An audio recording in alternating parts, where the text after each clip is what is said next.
from the initial market recommendation from yourselves and the choosing of the property right through to the leasing process with the property manager, everyone has been just totally professional, and the communication is excellent, especially with being such a long distance away. Welcome to the Creating Wealth Show with Jason Hartman. You're about to learn a new slant on investing, some exciting techniques, and fresh new approaches to the world's most historically proven asset class that will enable you to create more wealth and freedom than you ever thought possible. Jason is a genuine self-made multimillionaire who's actually been there and done it. He's a successful investor, lender, developer, and entrepreneur who's owned properties in 11 states, had hundreds of tenants, and been involved in thousands of real estate transactions. This program will help you follow in Jason's footsteps on the road to your financial independence day. You really can do it. And now, here's your host, Jason Hartman, with the complete solution for real estate investors. Welcome to episode 1260. 1260. Thank you so much for joining me today. Today we have our client, Rabbi Evan Moffic, on the show. This is a 10th episode, so we're going to talk about something of general interest, but I have a little bit of real estate stuff for you first, so hang on for that. But today, the main topic of our 10th episode today will be the happiness prayer for investors. The happiness prayer for investors. So see, it always ties back to success and financial security and this one even income property. But before that, I actually want to talk to you about another one of my predictions actually coming true. They don't all come true, but most of them do actually. You know, this is where I talked before about how, you know, of course, when you tax something, you get less of it. And if you subsidize something, you get more of it. And this is yet another example. I predicted that people would be fleeing the high tax states. And New York, just like California, these socialist republics, are making it, they're just incentivizing the wrong behavior every time you turn around. And so this article and the accompanying video, I'm going to play the video for you and comment on it a bit. It's entitled Florida, my new home state for a little over a year now. Florida is raking in billions of dollars as Americans abandon high tax states. Now remember, we had Meredith Whitney on several years ago, and that episode, of course, all this stuff, by the way, are you using the search engine enough?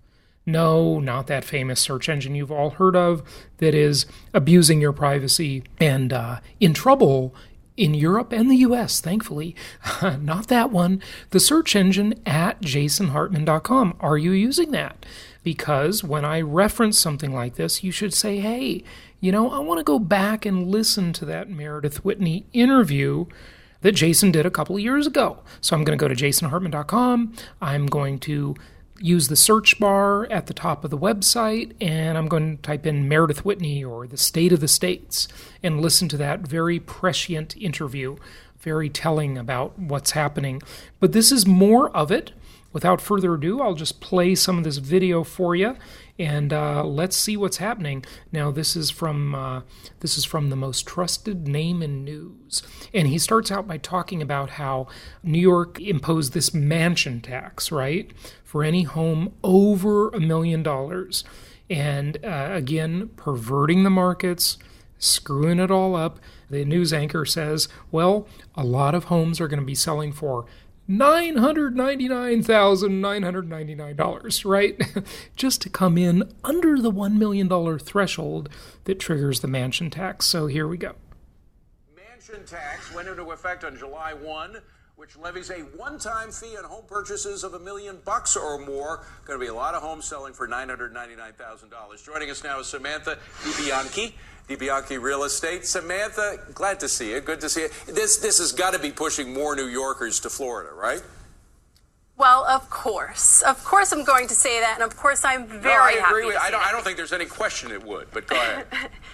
Right. We have the highest population migration between states, which is no news, but it's going to continue to get stronger between New York and Florida. In 2018 alone, we've seen over 63,000 people move to Florida. So those are very big numbers. And on top of that, the people from the Northeast are driving our home sales. So as opposed to last year, nationwide, we saw a decrease from 1% nationwide from home sales. But in Miami-Dade, Palm Beach, and Broward counties, we actually saw home sales increase anywhere from 3.9% to 6.6%. And that is because of all of our New Yorkers coming down to here, sunny South Florida. Now, on the other hand, Samantha, I'm sure you saw that Wall Street Journal piece saying that price of real estate is going down in Miami Beach because people are fed up with the crowds, with the noise, et cetera. What's your response to that? I mean, look, that's what happens when you have a world-class city, whether it's here, you have Paris, New York City, Sydney, Toronto. You know, when you evolve, yeah, but people go to Miami Beach. More... People go to Miami Beach to chill. They don't come to New York to chill. Oh, come on. Maybe you, but come on, have some fun. Enjoy the nightlife, the entertainment, the dining, the restaurants, whatever it is. I mean, it is what it is. But what I will say, something to look out for is the amount of time from a home that's listed to a home that has sold. That has been slowing down slightly. In Miami-Dade County, that time period from last year has increased by 34%. And that might be because these people from, let's say, New York, they're trying to sell their properties and it's taking a bit more time. Maybe they need to sell before they buy or something to that extent. Maybe they don't truly realize the tax benefits that we have here in Florida. But, you know, I think later on this year, we're going to see those numbers increase from that 63,000 to quite a few more. You know, I come to New York to chill. Oh, come on. Maybe. So isn't that interesting? You know, one of my friends just did this, moved from New York to Florida, from Brooklyn to Tampa, and it is amazing how much the quality of one's life improves. And that's the oddity. You know, I look at the quality of my own life and how I lived in a really great place in California, Orange County, California, the OC, otherwise known as Orange on the Riviera, a really high-end place. And moving in 2011 to Arizona, when I crossed that state line, I remember doing it, and I remember seeing the sign as I was driving that night when I moved, seeing the sign and thinking, my state income taxes just dropped by 69%. It was a 69% difference from the state tax I was paying in California to the state tax I would be paying in Arizona. A phenomenal difference. Not to mention that the cost of living is lower. The crowds are much more mundane. You know, just a very easy place to live. I really did enjoy living in Arizona quite a bit. You find a parking space. The government in states that are better managed than, say, New York and California is not predatory on its citizens. I mean, basically, in California, you have this environment, you'll hear people complaining about it all the time, where every year they're instituting a bunch of new laws, right? And we've talked about that over the years. You know, it's January 1st, there's 863 new laws in the state of California. And so many of those laws are designed literally to increase revenue, to increase fines, to make things illegal that were not previously illegal, so that the state can collect more money. The states that are broke, that are poorly managed, they basically become predatory on their citizens. It is not pleasant when a government is starving for money. And that's the kind of thing you see. So New York institutes this mansion tax. People are fleeing. There's already, with the new tax bill, because of the SALT, the state and local taxes, SALT taxes, only being deductible to $10,000 per year now. I mean, if you own a high-end home in New York or California, or any other place for that matter, but I'm just using those as an example because they're expensive real estate markets, and, you know, you're paying property tax on it, and then you want to buy something with a mortgage for more than $750,000. We talked about that under the new tax law. Well, hey, it's not so new anymore. It's been over a year and a half. But you get the idea. I mean, the incentive is to leave these places, and really, it's counterintuitive. Improve the quality of one's life when they leave these places. You would think, the general thinking would be that when something is more expensive, it's better. When a place to live is more expensive, it's going to be a better place to live. But that's not necessarily true. That's not necessarily true. Now, of course, there are some really good things about places like New York and California that you don't get other places. I get it. But on the whole, it's just a much better deal. Okay? And again, I want to encourage people listening, if you live in one of these places, as I did for so many years, make it a plan, make it a, maybe it's not something you can do soon, but make it a plan to, in the future, to move your life out of there. Make your life a little more portable so you're not as tied down, so you have some flexibility so you can move. Get yourself into a lower tax rate environment. Think about this. If you live in California and you pay that highest state tax rate of, 13.3% or some crazy, in addition to your federal taxes, it's absolutely insanity, right? Think about it. If you move to another state and you can accumulate wealth at a rate of 13% more every year, wow, over the course of 5 years, 10 years, 20 years, you're going to be dramatically better off. And of course, all your other expenses will be much lower too, and you may not go above that $10,000 a year limit of the SALT tax deduction on your federal tax return. So this is very significant. Okay, let's just finish up the video and we'll be on to our 10th show guest. We'll talk to the rabbi here. For you, but it could be the best of both worlds, because at the same time that New York is making it tougher to live in, the prices are getting even more inviting down in Florida, so it could be the perfect combination of buyer and seller. Right, exactly. Now's a great time to buy for anyone, whether you're in the luxury market or a first-time home buyer. With rates as low as they are, prices, I think, are slowly coming down a bit, which, it's a win-win for everyone. And it's a market that we generally don't see, where sellers can make money if they're priced correctly, and buyers can really get a good deal and lock in great mortgage rates. All right, Samantha, you make a great case. Thank you for being here. Appreciate it. So she alluded to the softening market on the middle and higher end. Certainly not softening in the lower end. Inventory is still very scarce. Again, as we've talked about so many times, coming out of the Great Recession, the builders have just not been building affordable homes. And it's funny because one of our contractors who does some good work for us on the YouTube channel, he left me a message the other day, and he's a younger guy. Maybe you met him at Meet the Masters, and he said, well, all of us millennials, we want to buy homes. Why don't the builders build homes, in the lower price ranges and the starter home price ranges? And I said, well, why would they? It's not economical. It's just not economical for them. Believe me, if they saw an opportunity there and they could make the economics work and afford to build those homes, they'd build them like crazy. But the cost of construction is so much higher. The cost of land is so much higher. There's just a huge shortage in that entry-level market, the market in which we like to invest, and you like to invest. All of you listening like to invest.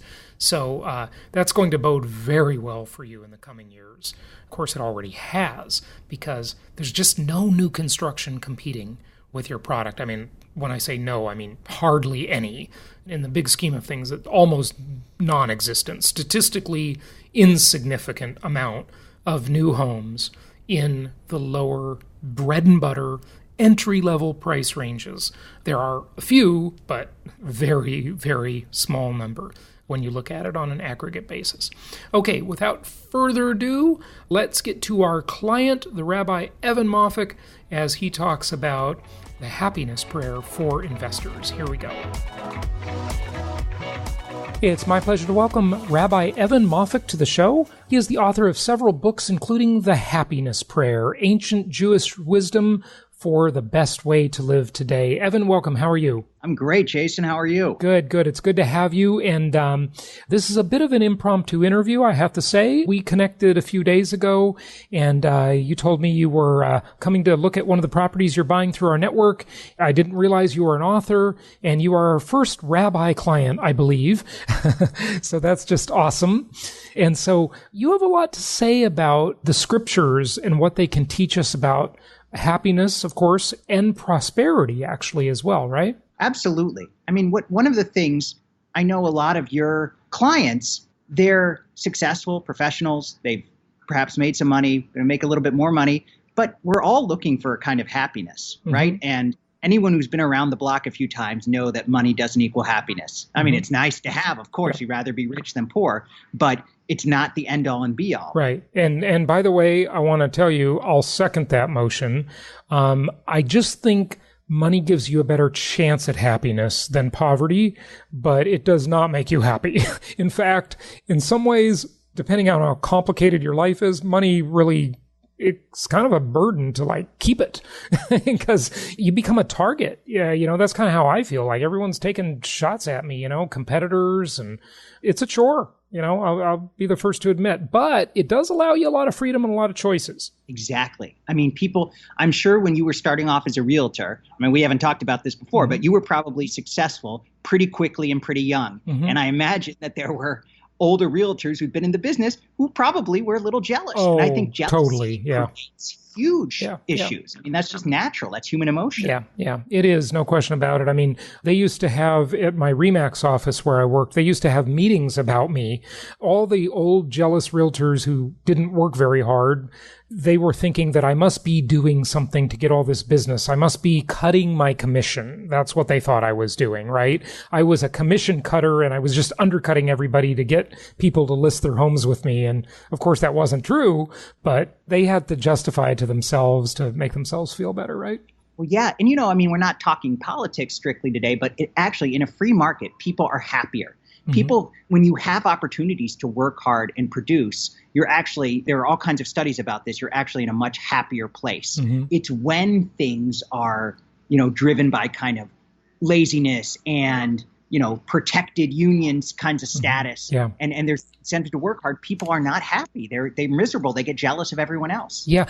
That's a funny thing too. Well, it's a tragic thing actually, but people in environments like government jobs or in socialist or communist countries, I think of it like this. Racehorses, they want to run. That's what they do.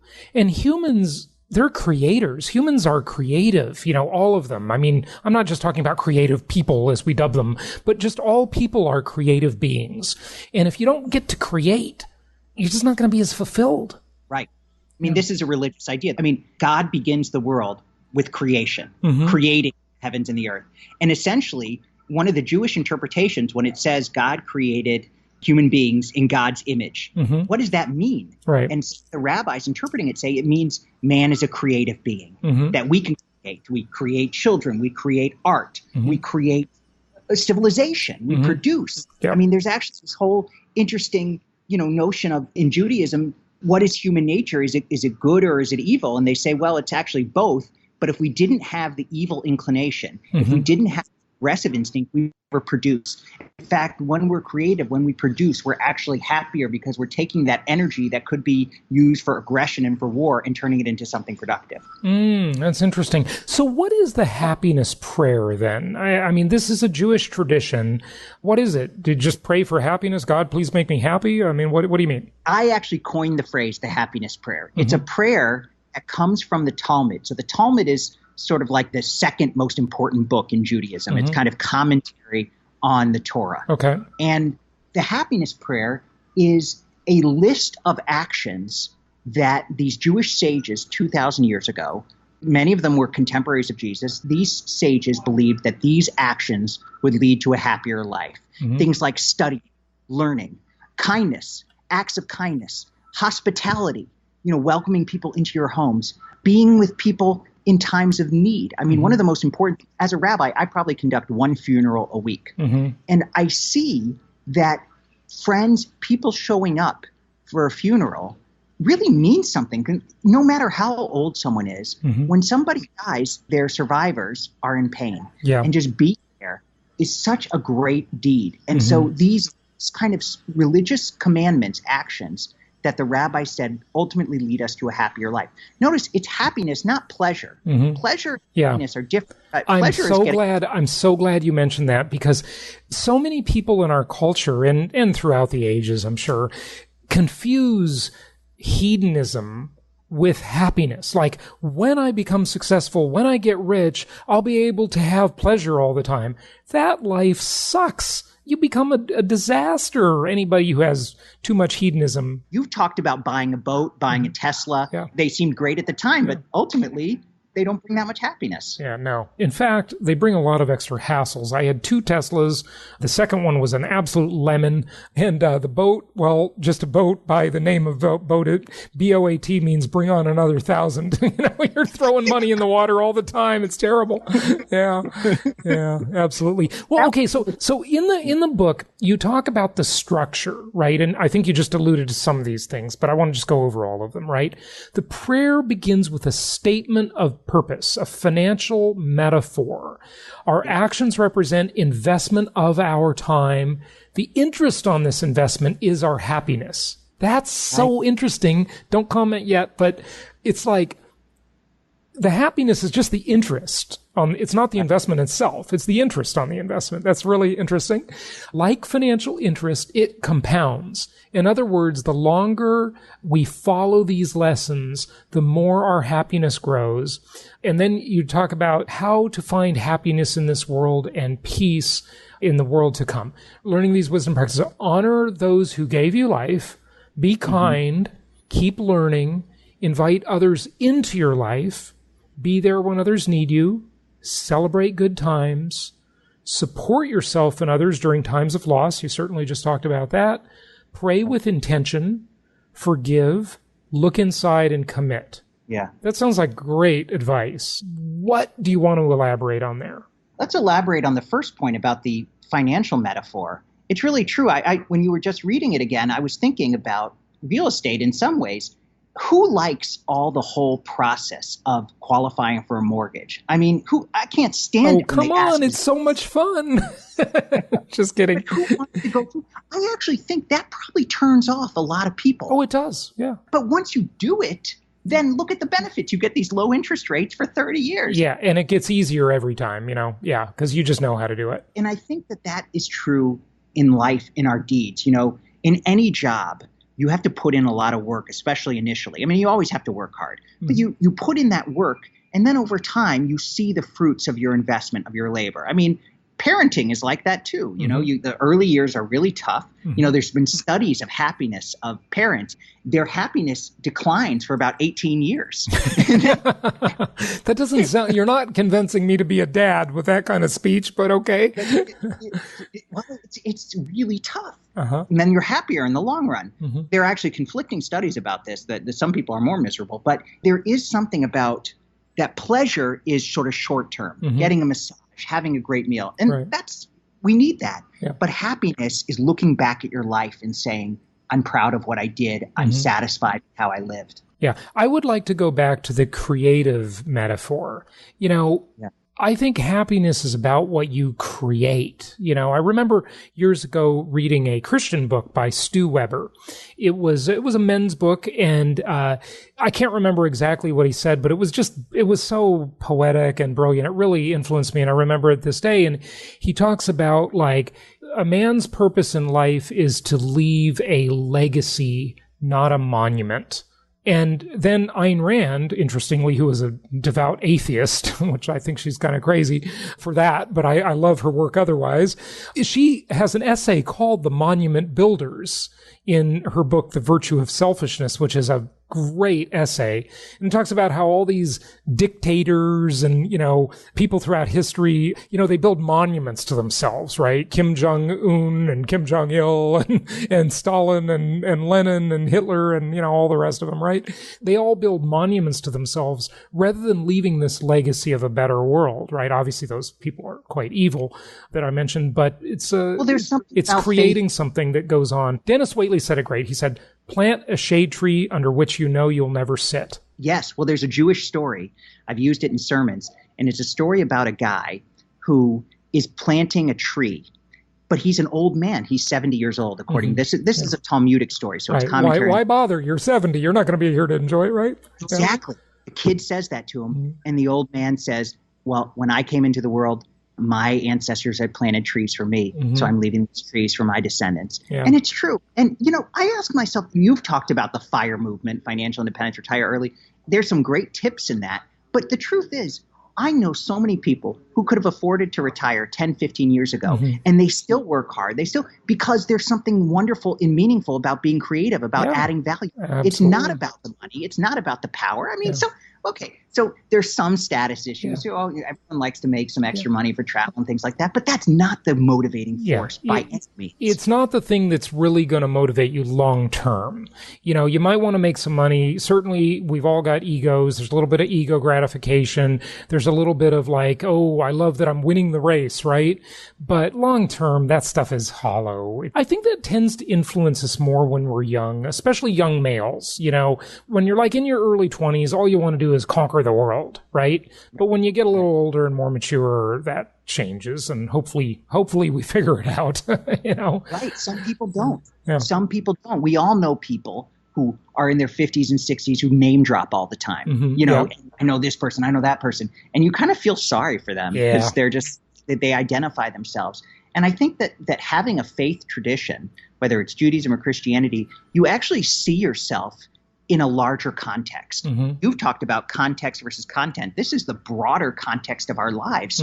Are we here simply for ourselves, or are we part of a chain of tradition? Are we connected to the people who came before us and the people who will come after us? And then when we see our lives in that broader context, we make different choices. That's where Ayn Rand is so interesting and important, but she was a militant atheist. She was militant, yes. Even though she was born Jewish, actually. She was born in the former Soviet Union. Yeah. Very interesting person. Yeah, she was definitely an interesting character, no question. And I love a lot of her work is just awesome. Okay, so more on the happiness prayer. What else do you want people to know? Maybe an action step too. What do we do? Is this just a conceptual framework, or it's all action? Yeah. It's all action. I mean, that's one of the reasons in Judaism, deed is more important than creed. What you do is more important than what you believe. And these are all actions. Like, for example, kindness. That's been my focus. Kindness. There's this scientist at the University of Pennsylvania, Martin Seligman. He basically invented the field of positive psychology. And he said, when you're feeling down, the best thing to do is to do something kind for another person. He said, not only does it make you happier in the short term, but also in the long term, that you've done something. And that may sound cliche-ish, but it's true. Yeah. And so I think kindness, and in real estate, this is another thing that your reputation is everything, right? I mean, when we buy real estate that's already been rehabbed or so forth, we oftentimes, you don't do these cutthroat negotiations. There is a sense of kindness, like there's doing business together, there's trust, and doing something for another person builds deeper ties that ultimately make us happier and more successful in the long run. Kindness is one of those things. I've often asked myself, why aren't we more kind to other people? And I think it is sort of, we live in this competitive society. So when you're a high-powered attorney and you're going up against somebody, you don't want to be perceived as weak. So you're not as kind as we could be. Kindness also makes us vulnerable. I remember when my daughter, she started a new school, and she went up to a kid on the playground the first day during lunch and said, hi, I'd like to be your friend. And the kid turned away and said no. And now I think to myself, my daughter will never go up to another kid again and say, well, even though 9 times out of 10, that's a good way to open a conversation, but kindness makes us vulnerable, so we avoid it. Nobody wants to experience rejection. So I think if we can take concrete steps to just, it sounds cliche-ish, but it's true. Do something kind for another person. Visit somebody who's been ill. Call somebody who's experienced a loss. It doesn't take much time, and it's really meaningful. Yeah, absolutely. It is. And, I'll tell you, you are so right. Whenever you are feeling, I don't think it's even possible to feel down or depressed when you're doing something for other people. You know, I remember years ago, I was having a tough time. I was feeling pretty depressed about some things. And I was a junior achievement instructor, and I had volunteered in their program for like 3.5 years or so. And they had a special program where they said you can go and teach junior achievement inside juvenile hall. So I went to juvenile hall, to jail, okay, to teach junior achievement for the kids in there. That was just an awesome experience. I mean, I did it in the normal classroom too. You know, that was fine, but it was really, I think, much more impactful teaching it in juvenile hall. So, you know, you would go in, like, I think I went in maybe like once a week for a few weeks or something and taught the classes to the kids in juvenile hall. And it was awesome. That was really fulfilling. I hope, although I don't know, but I hope I really changed some lives and got some of those kids on the right track. I mean, it's amazing. You never know. I mean, that's that idea that, you know, one action leads to another, pay it forward. It's really true. I think that kindness is so essential. The other thing that I find very powerful is this idea of lifelong learning. The exact Hebrew in the happiness prayer is visit the house of study morning and evening. I think that is something people who read, who travel, who experience more of life are happier. I read somewhere that our brains stop growing at age 25. Yeah. We can build new connections on different parts of our brain. And so reading, traveling, experience, that builds new connections. It builds empathy. We can understand other people's situations better by traveling. And so that actually makes us happier because we have a range of human emotions, and we're also more educated and more successful. I mean, one of the principles of Judaism, and I think of the Bible, I mean, we all can read the Bible in certain ways, but I do think the Bible is a very sort of pro-wealth teaching, because it teaches us that when we produce and we create, when we serve others, we're actually building wealth and building human connection. I mean, wealth and connection go together. I mean, in Israel today, Israel's the 7th happiest country in all the world. And it has the second most companies on the NASDAQ exchange outside of the United States and China. It's behind the United States and China. And when I was in Israel, I got to tell you, that is such an amazing place because it's got enemies on every side. And if that can be considered one of the happiest countries, and look at the success of that little tiny country, that's pretty amazing. I mean, can't we have that happiness? We don't have that kind of adversity, but maybe the adversity is what creates the happiness, right? Without question. Nobody wants adversity, but sort of it clarifies your choices. Human beings are in some ways defined by how you respond to moments of crisis. It shows us what we're made of. You know, one of my favorite quotes, and I can't remember who said it, but people are like tea bags. You can never tell how strong they are until you put them in some hot water. Isn't that a great quote? Yeah, I like that one. Yeah. Yeah, we don't want that situation, but you know what I found? Life, it always happens. You know, you can't avoid it. Anybody who goes through life, you're going to experience downs. You're going to experience loss. You're going to experience times can't succeed. And the more you try to do, the bigger the risk you take, the more failure you're going to have. You know, if you just work in a toll booth, okay, and don't try to do anything in life and don't make any waves, yeah, you'll have a peaceful life, but you also won't get to create much. So those people who are, you know, in the arena, as the saying goes, right? Yes, and it has to have a balance. I mean, one thing I hope to talk about in future Solomon Success shows is this idea of the Sabbath. I think the Sabbath is something that, you know, begins in Judaism, but can help people of all faiths so deeply. You know, 6 days of the week we're producing, we're constantly creating and doing something. But on one day we can just sit and appreciate and see, and there's a kind of balance. I have found that I can get more done in 6 days than I could in 7. That rest, that stepping back, that perspective reminds us of what the work is all about. And do you not use electricity or technology during that time? Do you really celebrate it? Or I mean, are you lighting candles and everything? Well, we light candles. Yeah, we light candles. We have a meal together. I'm not as good with the electronics. I mean, I'm as addicted to my phone as anyone else. As we all are. Yeah, good. I'm glad you admit it. Yeah. Should do better. Sometimes I'll test myself and make sure that I can, like I have gone days without it. But I justify it to myself by saying, well, there might be an emergency in my congregation and they'll have to reach me, so I can't really turn off my phone. Right. But I definitely try to take a different perspective. One thing, I try not to spend money. That's one thing Yeah. That, we're always spending one day without commerce, right? Yeah. There's something beautiful about that. Mm-hmm. And it actually makes you appreciate even more a world of commerce, a world of trade. Right. You take a break. It's beautiful. Celebrating the Sabbath, although I don't do it, kind of reminds me of Thoreau's Walden, right? Henry David Thoreau went to Walden, and, that's a classic book, obviously, and the way he describes the incredible detail of nature and just his experiences where, and again, I'm terrible with this. I don't practice it, but I can appreciate it from afar. I need to do that at some point in my life. So what do you do to sit back and refresh, Jason? Not much. Not much. I try to take it a little easy on weekends and, sort of do more reading and things like that and just quiet time. But I think it's important to do that. It really is. Yeah. Our society doesn't encourage it. I mean, there is a kind of sense. I mean, one of the reasons I wrote the happiness prayer is something like every one of us sees at least 3,000 commercials a day. Mm-hmm. Now, what they count as commercials, like seeing a car and seeing that logo on the back. The basic premise of every commercial is you need this, you buy it, you'll be happier. Yeah. And so to say, actually, let's say that's really not true. Here's what truly leads to happiness. One of the reasons I wrote the book, because I would prefer capitalism and consumerism to everything else, but it's not a recipe for happiness. Right. Yeah. Good point. Good point. There's definitely a balance. Wrap it up for us, Evan, on the happiness prayer. Any action steps, especially that you can share with our audience, and give out your website too. The website is Rabbi, R-A-B-B-I, Moffic, MOFFIC.com. I think the most important action point, especially for real estate investors, is to show kindness, to build relationships.